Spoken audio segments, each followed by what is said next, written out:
Hello बच्चों, let's read the question. In the figure shown the frictional coefficient between the table and block is 0.2. Find the ratio of tensions in the right and left strings will be. हमारे पास एक question है जिसमें हमसे कहा जा रहा है कि you need to find out the ratio of tensions. Okay, now coming to the key concept, starting it from the key concept. हम इसको की कॉन्सेप्ट से स्टार्ट करेंगे और आपको समझाने की कोशिश करते हैं। लेट अस सपोज अगर आपके पास कोई भी ब्लॉक होगा, समझाने के लिए मैं बोल रहा हूं। अगर आपके पास कोई भी ब्लॉक है, मान लेते हैं लेट अस सपोज दिस, और इसको हमने किसी सरफेस पे रखा है, ठीक है। तो यहां से इसको कोई थ्रेड खींच रहा है, ठीक है। तो जो टेंशन होता है, टेंशन हमेशा away from the point of application होता है। Tension is always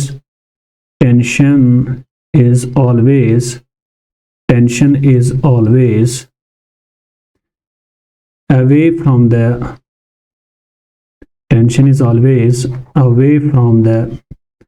point of application.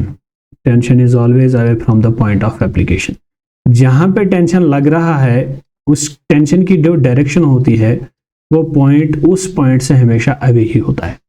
चलिए पहले हम इस डायग्राम के अंदर डायरेक्शन ऑफ टेंशन ढूंढने की कोशिश करते हैं। अगर ये पॉइंट है, यहाँ से जो डायरेक्शन ऑफ टेंशन होगी वो ऊपर की ओर होगी, यानी अगर ये T1 है, इस थ्रेड के अंदर यहाँ से यहाँ तक जो है टेंशन सेम ही रहेगा, because tension string is a massless and inextensible string. तो यहाँ टेंशन T1 होगा। अगर इस पॉइंट की बात की जाए तो इस पॉइंट पे डायरेक्शन ऑफ टेंशन यहाँ की ओर होगी। अगर इस पॉइंट पे बात की जाए तो डायरेक्शन ऑफ टेंशन जो है वो ऊपर की ओर होगी। फिलहाल स्टेप नंबर 1 में हमने डायरेक्शन ऑफ टेंशन यहाँ पे निकालने की कोशिश की।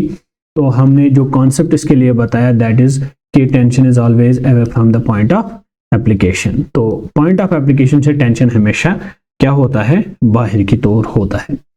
दूसरा पॉइंट जो है जिसके रिलेटेड हम बात करेंगे, क्योंकि ये 15 kg है, इस पे ग्रेविटेशनल फोर्स नीचे लगेगा।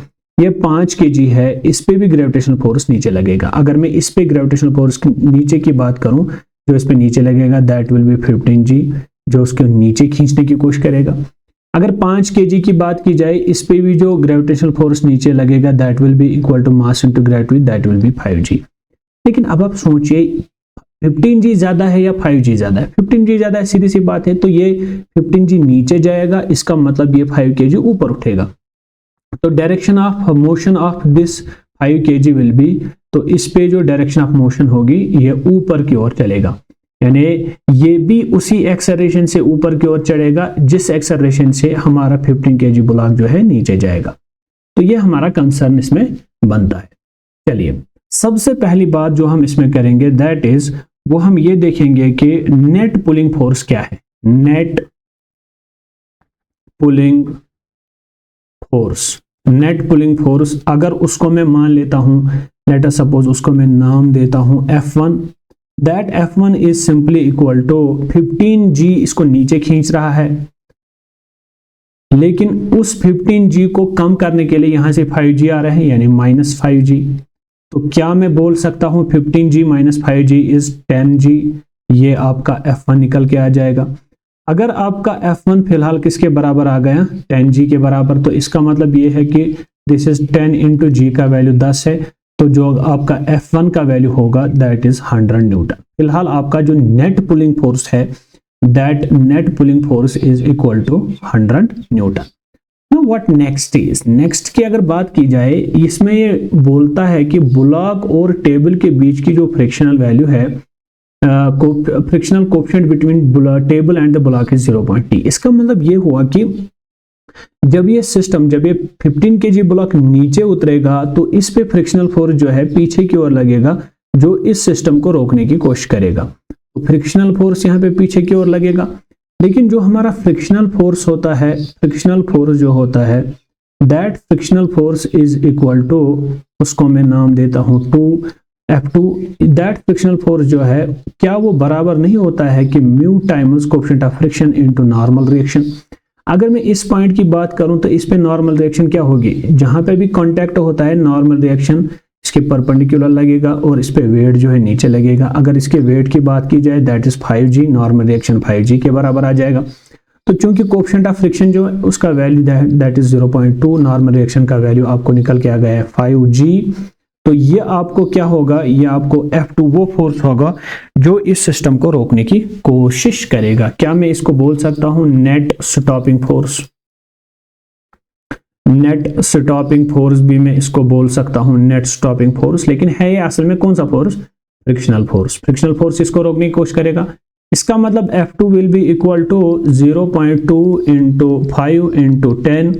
So 0.2 into 5 this will be 1 into 10 this is 10। तो मेरा जो रोकने वाला फोर्स होगा इस सिस्टम को यानी net stopping force F2 that is 10 Newton.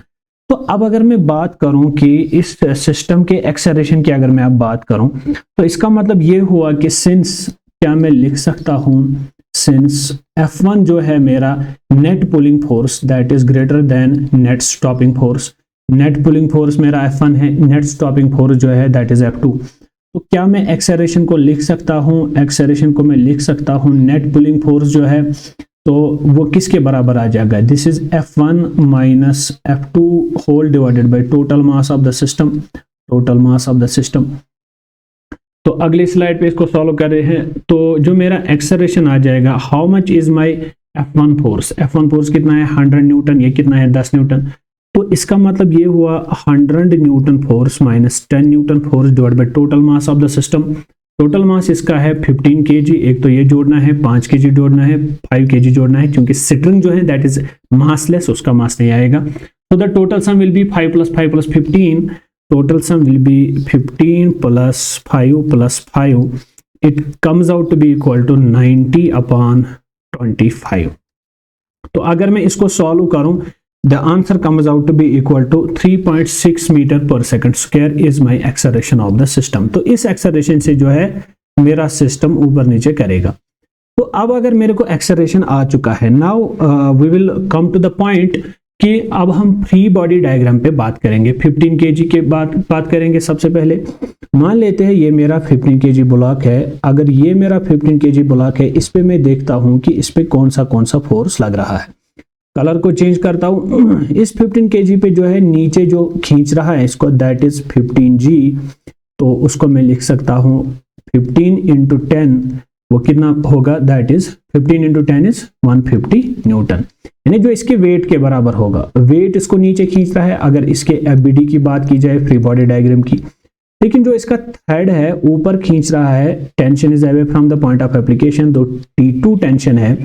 तो क्या मैं ऐसे बोल सकता हूं कि 150 न्यूटन इसको नीचे खींच रहा है, T2 इसको ऊपर खींच रहा है, लेकिन एज ए सिस्टम होल कहां जा रहा है?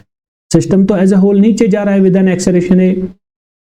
तो क्या मैं इसकी FBD लिख सकता हूं कि जो ज्यादा फोर्स है दैट इज 150 न्यूटन जो इसको नीचे खींचने की कोशिश कर रहा है।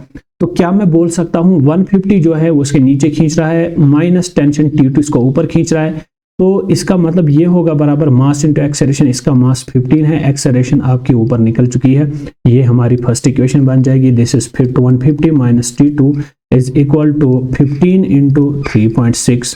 तो क्या मैं टेंशन T2 को यहाँ पे थोड़ा इसको आगे खिसका के T2 टेंशन बता सकता हूँ। T2 को इसको इधर लेके आता हूँ। This is 150 minus 15 × 36, 15 × 3.6। तो अगर मैं इसको सॉल्व करूं ये आएगा बराबर 150 माइनस दिस इज 15 × 36/10। तो क्या मैं इसको लिख सकता हूं 5 3s are 15 and 5 2s are 10।